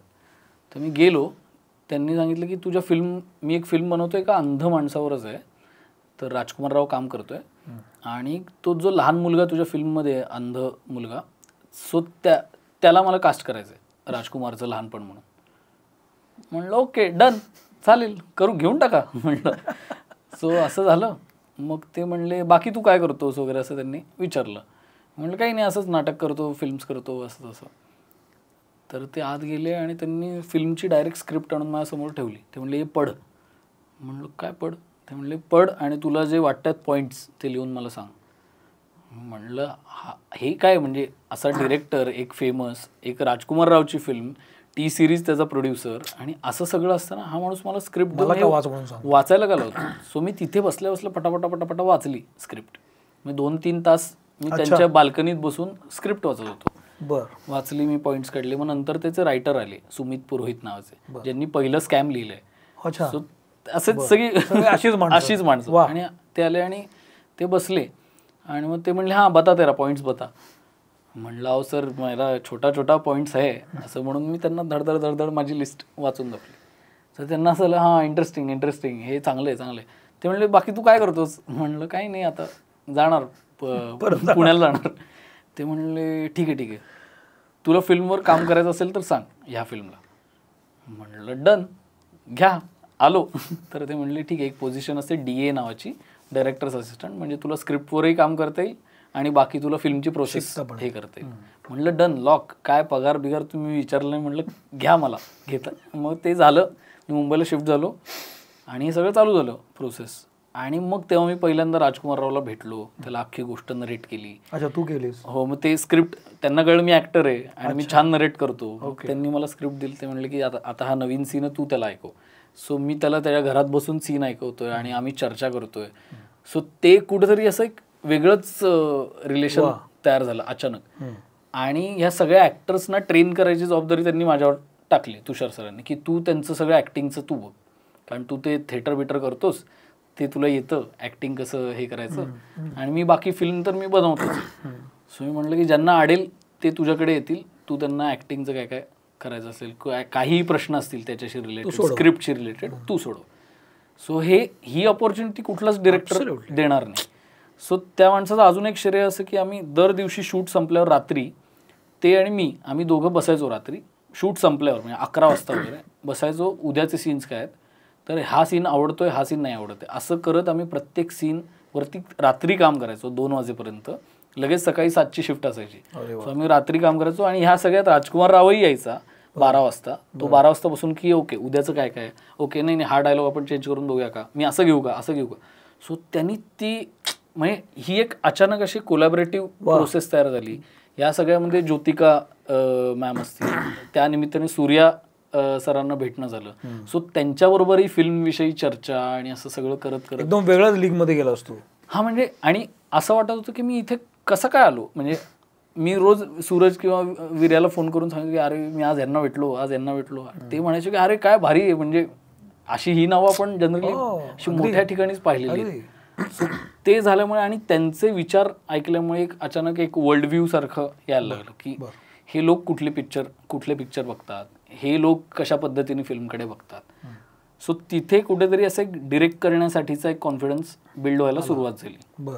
इवन लेखनाचं सुद्धा, म्हणजे फिल्म लिहिणे हा प्रकार पण तिथेच बऱ्यापैकी असा, म्हणजे की स्क्रीन प्ले करताना काय अडचणी येऊ शकतात असं. सो ते 2 रायटर्स होते, त्या दोन्ही रायटर्स बरोबर रोज चर्चा हे करत ती फिल्म 2 प्रश्न विचारतो मी झाली. 2 प्रश्न विचारतो. एक, लेखना संदर्भात तू जेव्हा त्या रायटर्स बरोबर बसत असे तेव्हा त्यांच्याकडनं कुठली गोष्ट तुला घेता आली की अरे हे तुला माहीत नव्हतं आणि हे मी त्यांच्याकडनं उचललं. सेम दिग्दर्शनामध्ये तुषारजींकडनं काय असं घेतलंस की तुझ्याकडे आत्तापर्यंत नव्हतं आणि तू तिथनं ते उचललंस? सो रायटर्सकडनं एक डिस्टिंक्ट गोष्ट मला शिकायला मिळाली, ती म्हणजे की इमोशनल असावं स्क्रिप्टमध्ये, की म्हणजे तुम्ही स्क्रिप्टविषयी इमोशनल असलं पाहिजे. म्हणजे तुम्हाला त्या सीननी रडू आलं, तुम्हाला त्या सीननी हसू आलं तरच ते तिकडे काहीतरी वर्क होणार आहे. सो ते जोपर्यंत नाही होत तोपर्यंत ते करत राहायचं, म्हणजे रिराईट करत राहायचं. जेवढे ड्राफ्ट होतील होऊ देत. मग ते आपण लोकांचे इंटरव्ह्यूज बघतो की काय 3 इडियट्सचे 125 ड्राफ्ट होते वगैरे. सो हे इन्सेन आहे. कारण मला आता लिहिताना कळतं, आम्ही पण जेव्हा किती आमचा ऑलमोस्ट एक 30वा-35वा ड्राफ्ट असेल फिल्मचा, सो आम्हालाही कळलं की एकदा रिराईटचा किती त्रास होतो, की एखादा माणूस येऊन म्हणतो की नाही रे हे जरा चेंज करा, तर त्याच्यामुळे इतकं डोकं फिरतं की अरे हा कोण आहे मला सांगणारा चेंज करा, तू कोण लावून गेला मोठा माणूस वगैरे असं. पण तरी आपल्याला माहिती असतं हे चेंज तर करायचं आपल्याला, पण ते मनात कुठे माहीत असतं की हे हवं तसं नाही झालं. सो त्या रायटर्सकडनं ते एक शिकायला मिळालं की इमोशनल ग्राफ जो आहे ना फिल्मचा, मग ती थ्रिलर फिल्म असो, लव्ह स्टोरी असो किंवा कुठली, त्याला एक इमोशनल ग्राफ पाहिजे की त्या कॅरेक्टर्सविषयी काहीतरी वाटलं तरी पाहिजे आणि ते कसं वाटेल आणि नव्या पद्धतीने कसं वाटेल. सो एक वेगळ्या अँगलनी बघायला शिकलो तोपर्यंत. आणि नाटकातून आल्यामुळे असं होतं की सगळं 2Dच बघायची सवय, की इथनं एंट्री होते, इथनं असं इकडनं जातो. तर सिनेमाला आपण कुठेही जाऊ शकतो ना, म्हणजे त्या एंट्रीच्या मागेही उभं राहू शकतो, इथंही उभं राहू शकतो. मग त्यांनी टेन्शन अजून वाढतं की आता मग कसं करायचं, रेव्हेन्यूज आणखी वाढले. हां. सो अशा गोष्टींमुळे म्हणजे या गोष्टी मला त्या फिल्मवर ट्राय करता आल्या, की जे आमचे सीन सेटअप व्हायचे. सो डिरेक्टर म्हणून तुषार सरांनी एक हे केलं की त्यांनी मला 1-2 मॉन्टाज म्हणले, बघ तुला हवा तिथं कॅमेरा ठेव आणि डिरेक्ट कर. सो 2 मॉन्टाज मी त्यातले लिहिले आणि डिरेक्ट केले. हो का? सो ते त्यांनी मला फ्रीडम दिली की तू कर, तुला हवी तशी मुवमेंट घे कॅमेराची, तू DOPला जाऊन सांग की हे 2 मॉन्टाज मी करतोय. सो ते मी केलं तिथे आणि त्यांनी ते करू दिलं. सो मला वाटतं की ॲज डिरेक्टर हे पण म्हणजे आता थांबायचं नाहीला पण मी ओमकारला बी रोलचे शॉट्स घ्यायला ओमकारला पाठवलं. म्हणलं तू घेऊन ये शॉट्स, तुला एक कॅमेरा देतो, DOP देतो एक वेगळा, तू जा आणि घेऊन ये. सो त्याला पण एक चॅलेंज, तो पण रायटर असल्यामुळे फिल्मचा, त्याला ते माहिती होतं की कॉन्टेक्स्ट कुठं हलू द्यायचं नाही आणि काय शूट करायचंय. त्याला मी शॉर्ट सांगायचो की मला असं पाहिजे, म्हणजे की सगळे कामगार मोबाईल बघतायत, सगळे कामगार काम करतायत, एक माणूस कचरा टाकतो आणि आपली किरण खोजे त्याला शिव्या घालते आणि त्याचे फोटो काढते, एवढंच त्याला सांगितलेलं. सो ते कसं कोरिओग्राफ करायचं म्हणलं तू बघ, ते मी नाही बघणार. अच्छा. कारण वेळ पण नव्हता, तो एक वेगळा मुद्दा. पण हे मला त्यांच्याकडनं आलं, म्हणजे तुषार सरांकडनं आलं की ते फ्रीडम आपण आपल्या टीममध्ये पण ठेवलं पाहिजे, की कुणालाही काही बोलायची संधी असली पाहिजे. म्हणजे तुषार सरांच्या फिल्मवर पण म्हणजे स्पॉट बॉय पण सांगू शकायचं की सर मला हे या सीनमध्ये हे नाही आवडत आहे. अच्छा. सो इतकी मोकळी होती. म्हणजे अक्षरशः मी त्यांच्या ड्रायव्हरला सीनमधलं काहीतरी सांगताना पाहिलं, ते म्हणले सर वो मजा नाही आ रहा है, असं तो ते म्हणायचं, सुनील म्हणून त्यांचा ड्रायव्हर. तो म्हणायचं सर यामध्ये मजा नाही येते. ते म्हणते भाऊ तुला मजा नाही येते. म्हणणं नाही आईला शिवराज इधर अपने को चेंज करना पडेगा, सुनील को मजा नाही आ रहा है, असं म्हणून मग आम्ही ॲक्च्युली चेंज करायचो की काहीतरी. कारण त्यांनाही कळायचं की हा कुठल्या पॉईंट ऑफ व्ह्यूने म्हणतोय मजा नाही येते, मग या सीनचं काय पोटेन्शियल आहे. सो ते मला सवय त्यांनी लावली की सगळ्यांचं ऐका. हे किती सालची गोष्ट आहे? 2022-23 मध्ये ते हे सगळं तुझं झालं, म्हणजे शिकवणी झाली सगळी. शिकवणी मग सगळी वर्ष, 2 वर्ष ॲक्च्युली. 2 वर्ष. आणि मग आता थांबायचं नाही, बीज कुठं पडलं? सो आम्ही पोस्ट चालू होतं श्रीकांतचं, आणि श्रीकांतचं म्हणजे पोस्ट प्रोडक्शन शिकणं हे प्रत्येक म्हणजे जे डिरेक्ट करणार आहेत आयुष्यात किंवा ज्यांना डिरेक्ट करायची इच्छा आहे, पोस्ट प्रोडक्शन आधी शिकून घ्यायला पाहिजे. कारण शूटिंग म्हणजे फिल्म बनवण्याचा सगळ्यात सोपा भाग आहे शूटिंग. पोस्ट प्रोडक्शन इतकं अवघड आहे. आणि मला पहिल्यांदा असं मला झोप लागायची नाही रात्रभर की हे एडिट का नाही वर्क होते, हा सीन का नाही वर्क होते, मग काय शूट करायचं राहिलं, हे श्रीकांतच्या वेळेला व्हायचं. म्हणजे डिरेक्टर आणि मी रात्री 2-2 वाजेपर्यंत फोनवर बोलतोय की अरे ह्या सीनचं कसं करायचं, काय करायचं, म्युझिक लावूया का, हे लावूया का. सो ते अख्खं वर्ष आम्ही एडिटच करत होतो. सो ती शिकवणी वेगळी चालू झाली. अख्खं वर्ष एडिट करत होतो आम्ही. त्याचं 8 महिने ऑलमोस्ट एडिट केले विविध एडिटर्स बरोबर. ऑफकोर्स.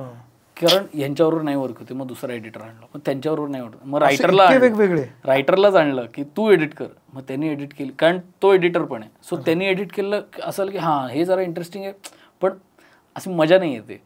मग फायनली संजय सर आले, ज्यांनी आता थांबायचं नाही पण डिरेक्ट काय एडिट केली. सो ते आले आणि त्यांनी एक एडिटिंगच्या अँगलनी एक काहीतरी शिकवणी झाली आमची सगळ्यांचीच, की एडिट कसं असलं पाहिजे फिल्मचं. म्हणजे ते न थांबता आणि गोष्टीला पकडून एडिट असलं पाहिजे. म्हणजे तुमचा एकही सीन गोष्टीच्या बाहेर नेणारा नाही पाहिजे. गोष्ट तुमची कोणाची आहे, काय चालली आहे, सो ते पकडून ठेवा. गोष्टीचं इमोशन काय ते पकडा. बाकी सीन मजेशीर म्हणून ठेवण्यात काय पॉईंट, मग तू घरी घेऊन जा म्हणायचं ते, की तुला एडिट करून देतो तेवढा सीन, तू घरी जा पेनड्राईव्ह मध्ये घेऊन आणि मोबाईलवर बघत. सो असं ते एक ट्रेनिंग वेगळं चालू झालं. आणि या सगळ्या दरम्यान तुषार सर विविध प्रोजेक्ट्स बाकीचे त्यांचं पुढचं काम आणि असं चाललं होतं. सो ते आमचे दुसरे प्रोड्युसर जे धरम वालिया म्हणून आहेत थांबायचं नाहीचे, सो ते त्यांना कुठेतरी भेटले एका कामासाठी आणि त्यांनी सांगितलं की माझ्याकडे एक मराठी काहीतरी करायची इच्छा आहे आणि माझ्याकडे एक न्यूज आर्टिकल आहे आणि त्याच्यावर काहीतरी मला वेब सिरीज करायची आहे. सो मग तुषार सरांनी ते ब्रोशर वाचलं अख्खं पिचचं. त्यांनी मला फोन केला. ते म्हणले सुन शिव्या, मैं तेरे को कुछ भेज रहा हूँ, वो हम करते हैं, तू डायरेक्ट कर. म्हणलं काय काय पाठवते म्हणून मी बघितलं तर हे न्यूज आर्टिकल त्याच्यामध्ये होतं आणि मला असं हे तर केलंच पाहिजे. म्हणलं सर डन करूया, हे करूया. ते म्हणले फिर रायटर क्या कैसे देख कोई तो है क्या. मी लगेच ओमकारला फोन लावला. म्हणलं ओमकार असं असं मी तुला पाठवतोय, सेम प्रोसेस केली की पाठवतोय आणि हे आपल्याला करायचं आहे. ते ओमकारला पाठवलं. ओमकारचा फोन आला, डन करूया. सो आम्ही दोघं दुसऱ्या दिवशी मिटिंगला गेलो. म्हणलं चला आता काय बोला दाखवा.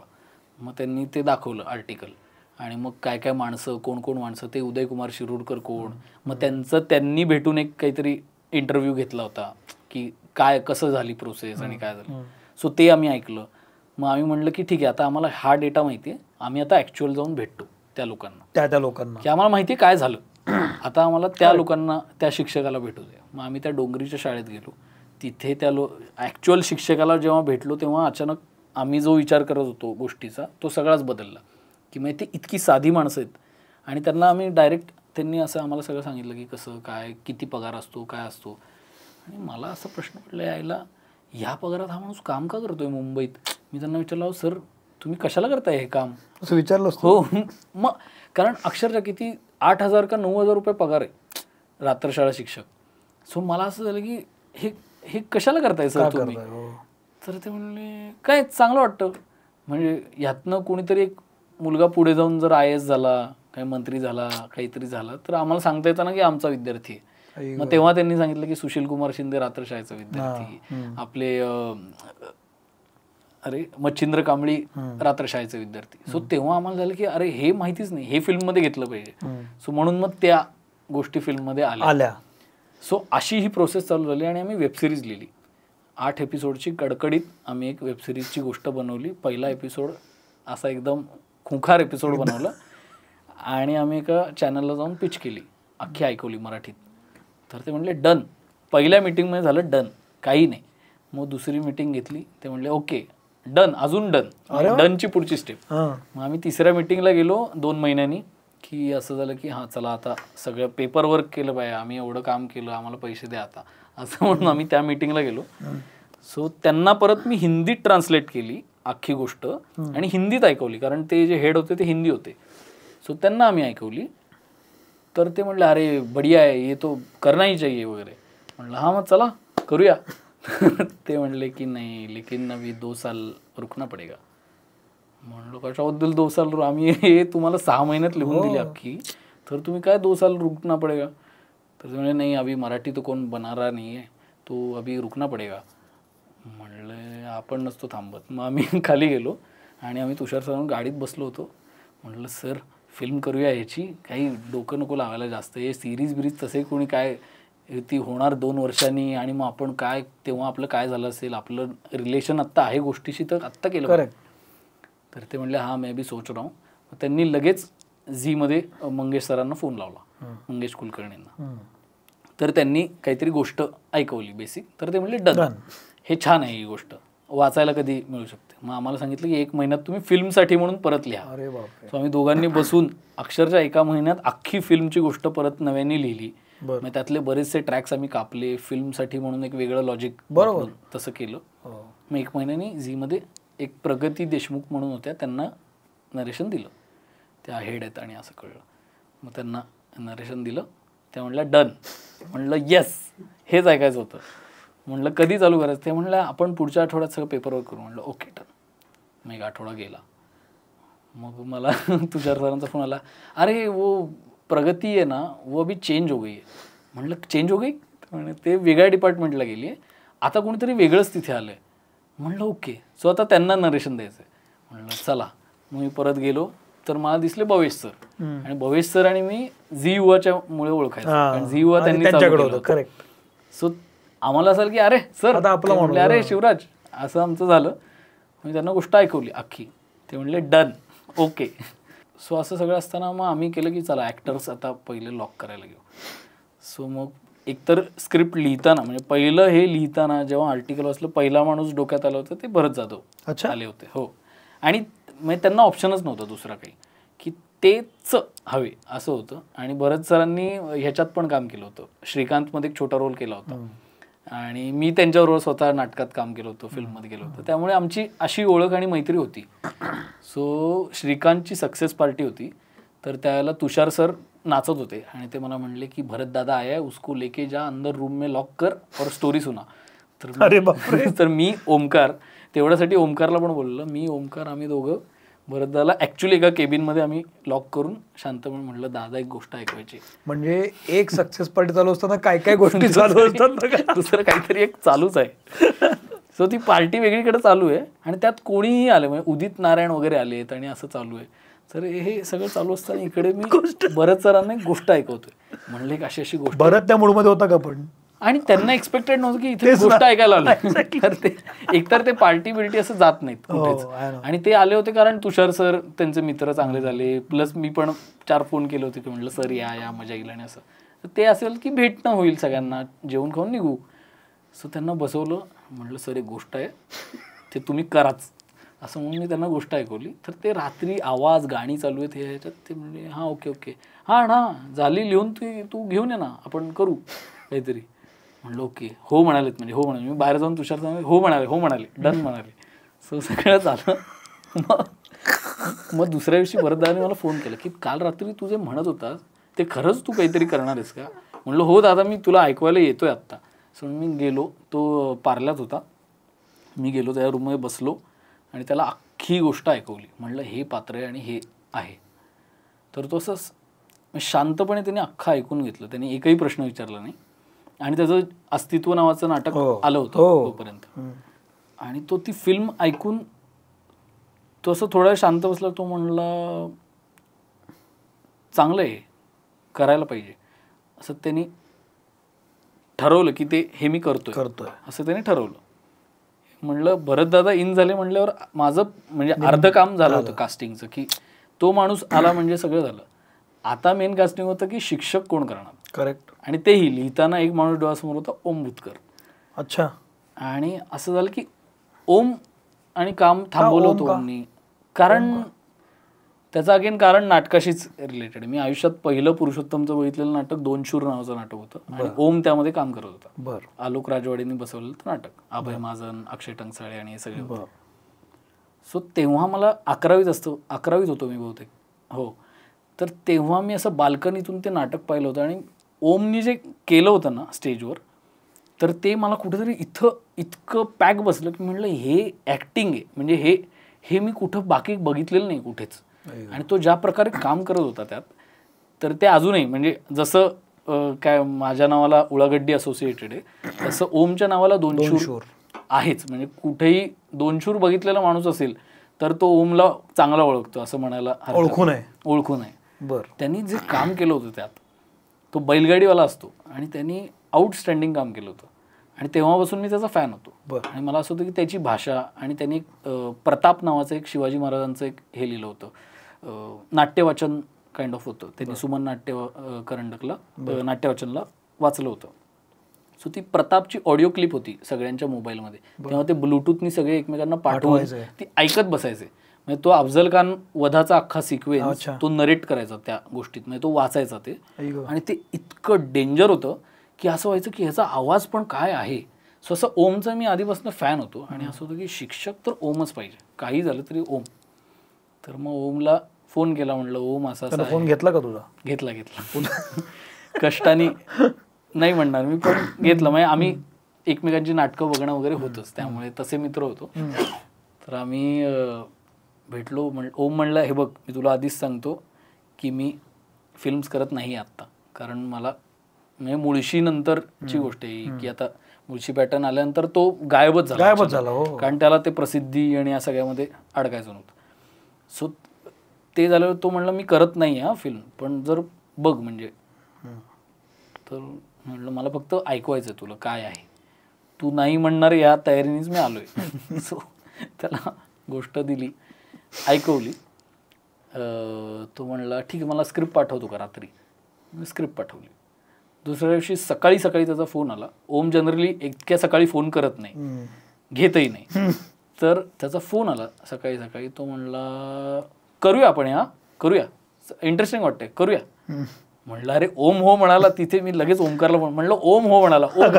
आणि झी मध्ये पण बऱ्याच लोकांना माहिती होतं की तो ओमनी म्हणजे आता काम करत नाही, काही अजून प्रोजेक्टसाठी विचारलं होतं, तर त्यांनाही आश्चर्य आलं की तो हो म्हणाला.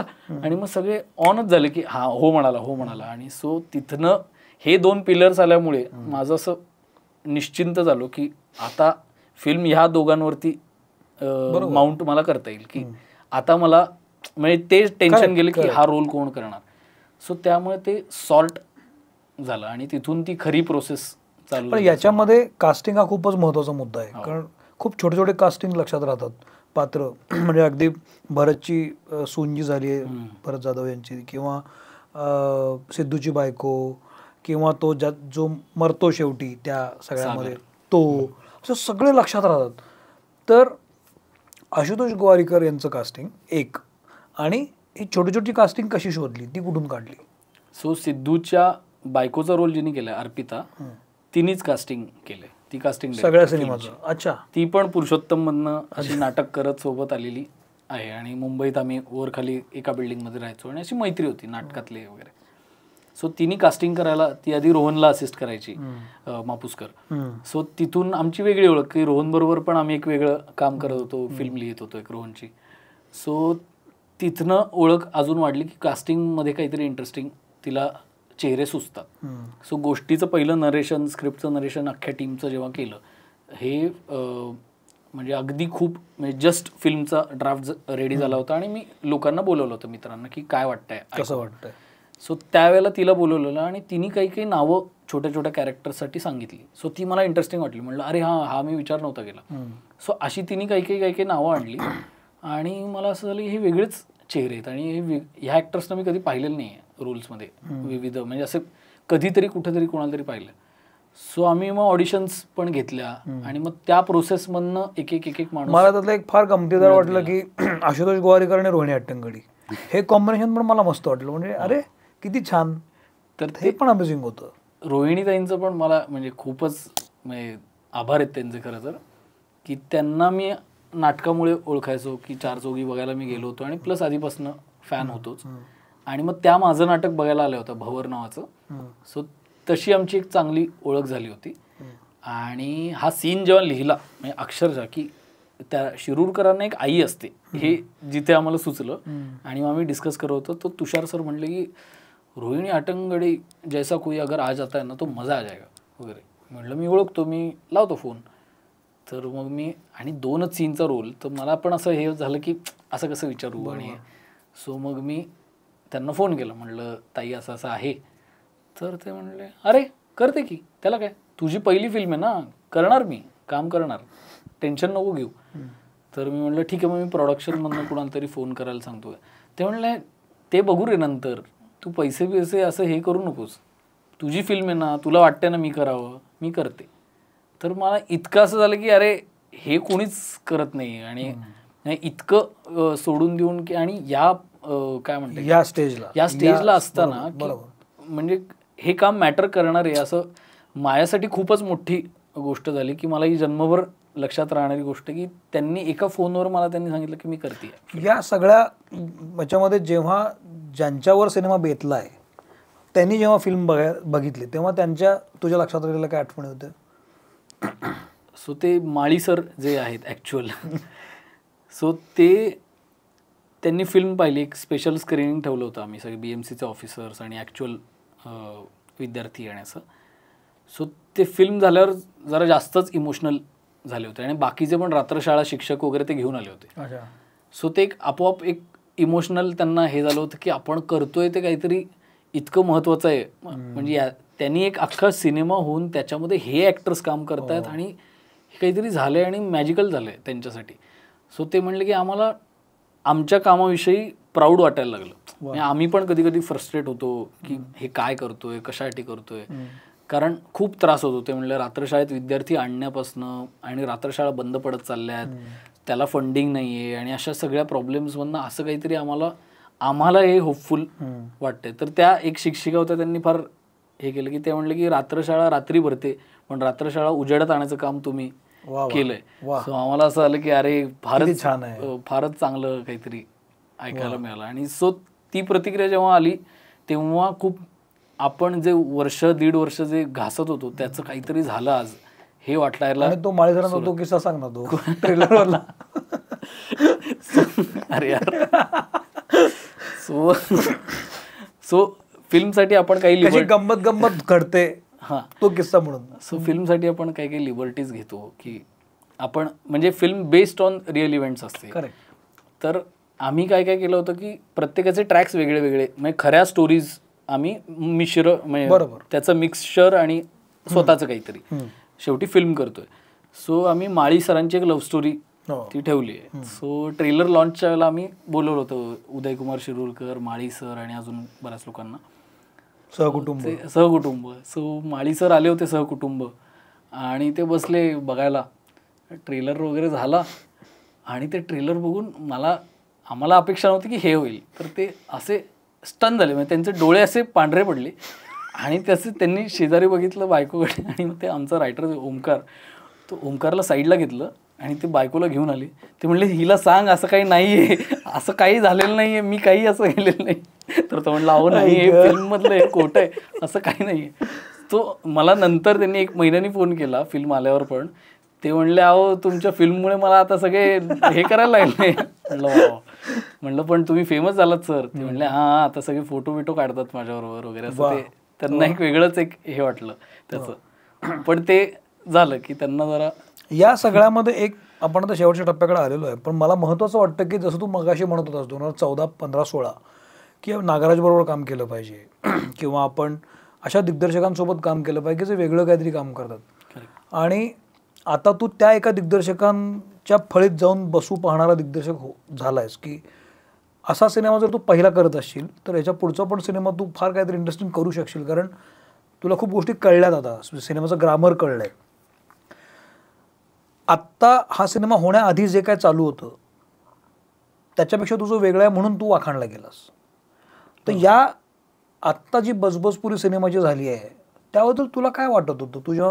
तू या थर्ड अँगलनी बघत होतास का या सगळ्या गोष्टीकडे? तुला काय वाटत होतं? मुळात हे रात्र आम्हा सगळ्यांनाच प्रश्न होता की या फिल्मचं कोण बघणार आहे. ही फिल्म आम्हाला कळत नव्हतं कशा टाईपची फिल्म केली की चालतीये हे कुणालाच अजूनही कुणाला माहीत नाही आहे, जे चांगलं पण आहे एका अर्थी. तर त्यामुळे ऑनेस्ट सिनेमे तरी तयार होत राहतील. आणि आत्ता बघितलं तर जे ऑनेस्ट आणि इथली गोष्ट आहे जी आपल्या लोकांची, आपल्या मातीतली आणि आपल्या पद्धतीने सांगितली जाणारी गोष्ट आहे, तर त्या सगळ्या आत्ता वर्क होताना आपल्याला दिसत आहेत. की म्हणजे एप्रिल मे असेल, जारण असेल, अशा गोष्टी अचानक यायला लागल्या. वर्क का होत आहेत? कारण की त्या आपल्या गोष्टीत म्हणजे त्या आपल्या मराठी मातीतल्या महाराष्ट्रातल्या गोष्टी आहेत, त्यामुळे त्या तशा ॲप्रिशिएट केल्या जातात. सो ते एक होतं की फिल्मचं काय होणार आहे माहीत नाही, पण ऑनेस्ट म्हणजे असं नाही वाटलं पाहिजे की यांनी हे चालतंय रे, हा शॉट नको घ्यायला, किंवा ठीक आहे रे एवढं चालतं, एवढं कोण प्रेक्षक लक्ष देत नाहीत. सो आम्ही ते खूप पाळलं की प्रेक्षक लक्ष देतात आणि आपण द्यायला भाग पाडायचं. म्हणजे आपला पिक्चर 15व्यांदा जेव्हा बघत असतील तेव्हा त्यांना नवीन गोष्ट सापडली पाहिजे, एवढं काम आपण त्या फिल्मवर ठरवून करता येतं. हां म्हणजे आपण बऱ्याचदा काय होतं की लिमिटेशन्स पण असतात की आपल्याला काय 1 महिन्याचंच प्री प्रोडक्शन मिळतं आणि पटकन शूट करायचं आहे. सो आम्हाला ते 2-3 महिने आम्ही केलं. म्हणजे काही आमचं ऑफिस चालू नाही तरी आम्ही लोक बसवून आर्ट डिरेक्टर हे ते असं करत करत आम्ही गोष्टी तर बोलतच होतो की फळा असेल पण फळ्यावर काय लिहिलेलं असेल, तारीख काय असेल, तो सुविचार काय असेल, सुविचार तो असेल मग तो शिक्षक दिन नक्की कुठल्या सीनला शिक्षक दिन आहे हे कळलं पाहिजे. आणि मग ते जे आर्ट बोर्ड्स लावलेले आहेत तिकडे तर त्याच्यावरती नक्की वार लिहिले असतील तर ते कसे लिहिले असतील. मग आम्ही ते शाळांमध्ये गेलो तिथले ॲक्च्युअल रेफरन्सेस आणून आणि ॲक्च्युअल म्हणजे काय म्हणता येईल बॅकग्राऊंडवर पण भरपूर काम केलं. त्यामुळे मग ते मी त्याबद्दल बोलणार होतो की हा सिनेमाचा विषय तसा अंगावर काटा आणणार आहे. घाण, गलिच्छ वस्त्या, कचरा, त्यात राहणारा अतिशय गरीब कुटुंब, त्यांची रंग उडालेले घरावरचे, म्हणजे असं फ्रेश कलरफुल असं काही नाही आहे. आणि अशाच विषयात आपण हात घालतोय आणि त्याच विषयावर आपण सिनेमा करतो. तरी पण तुझा सिनेमा बघताना घाण वाटत नाही, किळसवाणा वाटत नाही किंवा अरे रे काय केलं असं नाही वाटत. तो रंजक वाटतो, तो बघावासा वाटतो आणि त्याचं यश आहे. हा जो सिनेमा दिसतोय तो तुला डे 1ला दिसला होता? हो म्हणजे ते आम्ही ठरवलं, कॉन्शियस डिसिजन होता की जे काम आहे ॲक्च्युअल घाणीत उतरून जे काम आहे ते पहिल्या सीनलाच दाखवायचं की हे वर्ल्ड आहे. म्हणून ते गटारीच्या खालून आपण करेक्ट तो बाहेर बघतो आणि तो गटारात घुसतो ना, हो, हो. तर तेव्हा जे फिलिंग येतं. म्हणून तिथे जर आता नोटीस केलं नीट चांगल्या साऊंडमध्ये तर आम्ही ते माशा, डास या सगळ्याचे आवाज टाकलेले आहेत तिथे, की ते पहिल्यांदाच कळू दे की हे कुठं काम करतात. म्हणजे तो आधी फक्त ते गटार दिसत असतं, म्हणजे खालून ते चौघं दिसत असतात, पण जेव्हा वरती येतो तेव्हा कळतं की हा आपला समाज आहे. म्हणजे ही सोसायटी ॲक्च्युली सोसायटी म्हणून सोसायटी घेतली होती की सगळे ह्या लोकांना आतलं काहीही माहित नाही. सो ते आमचं होतं पहिल्यांदाच ती घाण, ते जे दिसणं आहे, म्हणजे काय म्हणता येईल, कचरा दिसणं किंवा काहीतरी बाउंड्री सेट केली की हे वर्ल्ड आहे, इथून आता हे जे काम करतात ॲक्च्युअली ह्यांची ही गोष्ट आहे. परत मग काम दाखवायची गरज नाही. आता मग त्या माणसांमध्ये जाऊया, कारण काम तर आपण रोज बघतोय. आणि जर मी ते सतत दाखवलं असतं फिल्ममध्ये तर लोकांना त्या विषयापर्यंत यायला जरा अवघड गेलं असतं की सतत काय कचरा दाखवतायच. हो, कळलं आम्हाला. म्हणजे असं होतं की एक ठरलं होतं की लोकांना गिल्ट नाही आला पाहिजे की मी फिल्मला आलो आणि मला वाईटच वाटायला लागलं आता माझ्या जगण्याविषयी.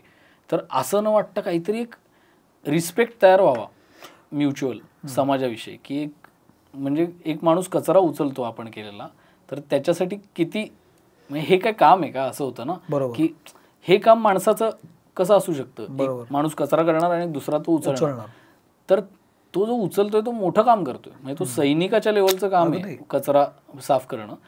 सो आणि तो दाखवलंच ना, संप दाखवून काय होऊ शकतं दाखवलंच ना तो. म्हणजे ते पण आम्ही बीएमसीत भेटायला गेलो त्यावेळेला मी त्या इंजिनियर्सशी बोलत होतो, तेव्हा त्यांनी सांगितलं की एक माणूस रोज मुंबईमध्ये 1/2 किलो कचरा तयार करतो बाळासकट. म्हणजे बाळ जरी पकडलं तरी 1/2 किलो कचरा बाळाचा होतो.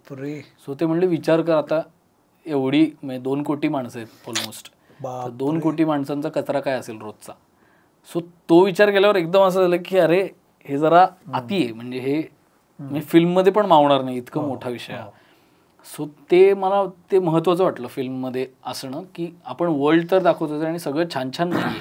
आपण म्हणजे त्यांचं आयुष्य फक्त छान छान आहे, कसं ते छान शिकून पास झाले, याच्यापेक्षा ते एज्युकेशन अप्लाय पण केलं पाहिजे. तू महत्त्वाचा सिनेमा केलास, पण त्याबद्दल 1-2 मतप्रवाह असतात सिनेमा बनवण्याचा. एक, आपल्याला वाटतो तसा सिनेमा बनवायचा, आणि दुसरा लोकांना आवडेल असा सिनेमा बनवायचा. असे 2 परस्पर भिन्न पूर्ण टोक आहेत. बरोबर. तू कसं पाहतो सिनेमाकडं? काय आहे सिनेमा, कसा बनवायचा? मला एक पर्सनली असं वाटतं की जेव्हा मी फिल्म बघायला थिएटरमध्ये जेव्हा जातो तेव्हा मला त्या फिल्मनी पकडून म्हणजे जवळ घेतलं पाहिजे त्या फिल्मनी. असं नाही की मला की तू लांबून बघ मला असं, म्हणजे ते काय नाटकाची हे बोलत राहा लँग्वेज, की म्हणजे त्या फिल्मनी थोडं आपल्या जवळ ओढलं पाहिजे ऑडियन्सला, असं मला वाटतं. म्हणजे आत्ता म्हणजे समाज बदलावा किंवा हे असं एवढं मोठं काही असं आपण कोणाला म्हणजे तेवढं आपल्यात काय म्हणता येईल कष्ट घेण्याची तयारी आणि हे नसतेच. आपण आपल्या परीने काय काय करू शकतो ते आपण करतो. की म्हणजे मी स्वतः कुठे कचरा टाकत नाही आणि कोणी टाकताना दिसलं तर मी त्यांना बोलतो की अरे इथं नका टाकू, कचरा पेटीत टाका. सो हे जे माझं एवढंसं काम आहे ते माझ्यापासूनच चालू व्हायला पाहिजे. तो माझी फिल्म पण मला असं वाटतं की लोकांना त्या विषयाच्या जवळ आणलं पाहिजे आधी, मग त्यांना सांगता येईल की म्हणजे जे आपल्या संतांनी म्हणजे तुकारामांनी आणि यांनी केलंय की त्यांनी साध्या भाषेत लोकांना जवळ आणलं आणि फिलॉसॉफीच सांगितली. करेक्ट. म्हणजे त्यांना असं नव्हतं की त्यांनी जर आधीपासूनच काहीतरी कसं हे तुम्ही मूर्खच आहात, तुम्हाला काहीच कळत नाही आणि मी जे म्हणतो तेच खरं, असं जर त्यांनी केलं असतं तर आज आपण त्यांचं नाव घेत नसतो. तर मला वाटतं की फिल्मनी होप तयार केलं पाहिजे लोकांसाठी, की म्हणजे मी तशा फिल्मकडे तशा पद्धतीने बघतो की मी फिल्म बघायला जातो तेव्हा मला फिल्मच्या प्रेमात पडायला आलं पाहिजे, फिल्मला प्रेमात पाडलं पाहिजे फिल्मनी. तर ते माझं मेन. तुझ्यासारखे असंख्य मुलं आता सिनेमा करायला तयार आहेत, त्यांच्याकडे मोबाईल आहे, शॉर्ट फिल्म करतात, सिनेमे करतात, पण त्यांना कळत नाही कुठं न्यायचं, कशा पद्धतीने न्यायचं. अशा मुलांना तू काय सांगशील, कसं काम केलं पाहिजे सिनेमासाठी? सो एक म्हणजे मी थोडंसं थांबवतो की एकतर जसं तुषार सरांकडे तू कामाला गेलास आणि बोलवलं आणि तू पडेल ते काम केलंस. बरोबर. जसं नाटकांमध्ये बोलताना तू म्हणलास की मी इंग्लिश नाटकं पण केली, मी असिस्ट पण केलं, म्हणजे मला आवडेल ते पण पडेल ते काम करू, मी डबिंग पण करत होतो आणि मग मी हे पण करत होतो. असंच करत राहिलं पाहिजे की आता सिनेमे करतोस ना तू तेच करत राहा, असं केलं पाहिजे? तू आजच्या मुलांनी कसं काम पुढे नेलं पाहिजे? सो एक मी जे पाळतो तेच म्हणजे माझ्यासाठी जे लागू झालं की चॅलेंज स्वतःला सतत देत राहायला पाहिजे. काय होतं की आता फिल्म केल्यावर असं वाटायला लागतं अरे यार आता मी फिल्म केलं, आता नाटक कुठे करू, आता कुठे नाटकाची सेट बीट उचलू, आता कुठे मी नाटकात खांब दुरुस्त करू वगैरे, की नाटकाचं डिझाईन करून दे, पोस्टर डिझाईन करून दे वगैरे. पण मला आत्ता आम्ही एक नाट्यवाचन करतोय त्याचं पोस्टर मी डिझाईन केलंय. सो इतकी साधी गोष्ट आहे की म्हणजे ते आपलं काम आहे ना. म्हणजे काम म्हणून जर बघितलं या सगळ्या गोष्टीकडं, म्हणजे आता ॲक्टिंग म्हणजे is a job for given time. Acting principal, acting हे आपण जे म्हणतो, सो मी त्या पद्धतीने त्याला ट्रीट करतो. रादर तसं केलं तर डोकं शांत राहतं असं मला वाटतं, की हे काम म्हणून ह्याच्याकडे बघा, की म्हणजे ह्या क्षेत्रात विविध प्रकारची कामं चालू असतात, की त्या कशालाच म्हणजे कशातनं काहीतरी शिकतोच आपण. बरोबर. सो ते एक ठरवलं पाहिजे की मला चॅलेंज, मला काही येत नाही ते मी केलं पाहिजे आधी. बरोबर. येणाऱ्या गोष्टी तर आपण करतोच, बरोबर. जे येत नाही ते आधी ट्राय करायला गेलं पाहिजे आणि मग ते फुल आउट जाऊनच ट्राय करायचं. असं अर्धवट मी उडूस करून बघतो. आता शेवटचा प्रश्न पेक्षा आता थांबायचं नाही, आता पुढं काय करणार आहेस तू? आता थांबायचं नाही आहे आपण. हो, थांबायचं नाही. सो पुढे आत्ता एक 2 आम्ही मराठी फिल्मसाठी गोष्ट लिहितोय. बरं. मी आणि ओंकारच लिहितोय. सो आम्ही 2 त्या फिल्म्स या वर्षाच्या एंडपर्यंत आम्ही त्याच्या स्क्रिप्ट्स करून त्यातली कुठली पहिली फ्लोअरवर जाईल ते करणार. आणि पुढच्या वर्षी एक हिंदी फिल्म करायचं डोक्यात आहे आणि तुषार सरच ती प्रोड्यूस करतायत. प्रोड्युसर पण मिळाले. प्रोड्युसर मिळालेला आहे. बरं. सो त्याची एक गोष्ट बांधायची तयारी आणि लेखन चालू केलेलं आहे. माझ्या असं लक्षात आलंय की हा आपल्या जुन्या ओळखीच्या लोकांना इकडे बोलवतो, त्यामुळे याच्या पुढच्या हिंदी सिनेमात राजकुमार राव वगैरे दिसला तर काय आश्चर्य वाटायला नको तुम्हाला. पण तुला खूप शुभेच्छा. Yes, thank you. तुझं काम खूप महत्त्वाचं आहे. आज मराठी सिनेमाची जी काही भाऊगर्दी झाली आहे त्याच्यामध्ये ठरवून नाही पण तुझ्या कामातून तू वेगळेपणा आणलंयस आणि तो फार आश्वासक वाटतो मला. त्यामुळे तुझ्याकडून खूप चांगल्या कामाची अपेक्षा आहे. तुला खूप शुभेच्छा. धन्यवाद. असं अनेकांना वाटत असेल की शिवराज एका रात्रीत लगेच डिरेक्टर झाला, पण असं नसतं. त्या रात्री खूप जास्त मोठ्या असतात आणि अनेक रात्री असतात त्या सतत रात्री काम केले की मग एक सकाळ येते. तुला खूप शुभेच्छा, तुझं खूप अभिनंदन आणि येत्या काळात खूप चांगलं काहीतरी काम कर. मित्रमणीमध्ये हा एपिसोड कसा वाटला मला जरूर सांगा. मी सोशल मीडियावर आहे, शिवराजसुद्धा आहे. कमेंट करा, आम्ही सगळ्या कमेंट्स वाचत असतो, जमेल त्याला उत्तरही देत असतो. आणि मित्रमणे चॅनल सबस्क्राईब करायला विसरू नका. जरूर पहा. थांबतो. भले ते घडो. थँक्यू.